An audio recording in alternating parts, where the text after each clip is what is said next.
All right, guys, 2012 Ford Expedition, 5.4 liter V8. Has a hard start issue after being parked. Key hasn't been turned on yet. I'm gonna turn the key on.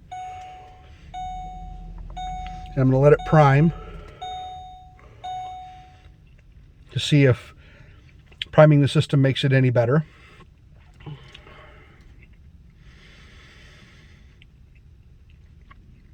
gonna turn the key off.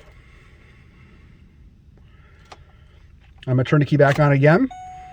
I'm going to let it prime for 7 full seconds. Now I'm going to attempt to start the truck.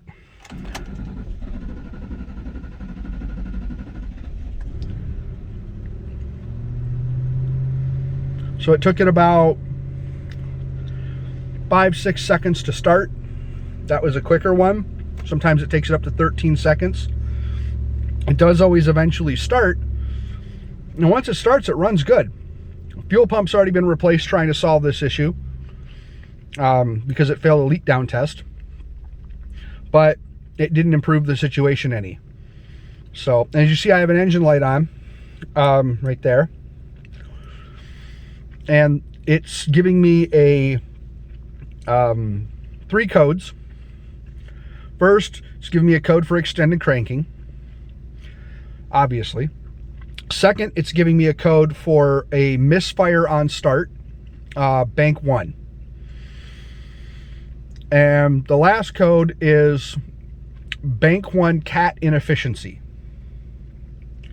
Now, that code just started popping up here the last 2 times the light has come on after I've reset it. For the last 300 something miles that we've been trying to solve the problem, that code has never come up before. So I'm not certain what's going on there. But I was told that it was tested and the cats are good. So not sure about that either. What do you guys think? I'm thinking fuel injectors. Okay, I'm thinking I got an injector leaking down, but I'm not 100% confident of that.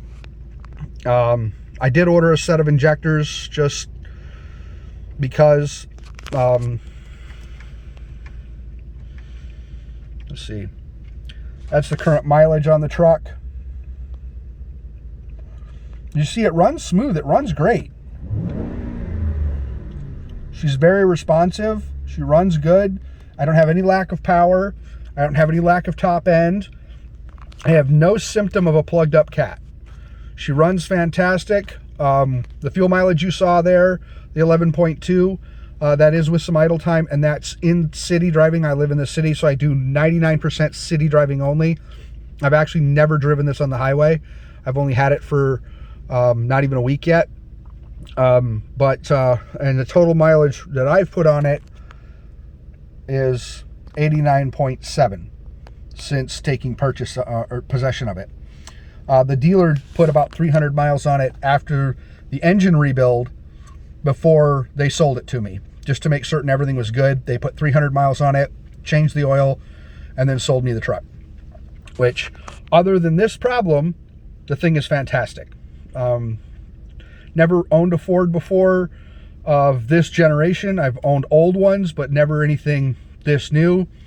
I do really like this thing, but I really would like to solve that problem because it's kind of irritating.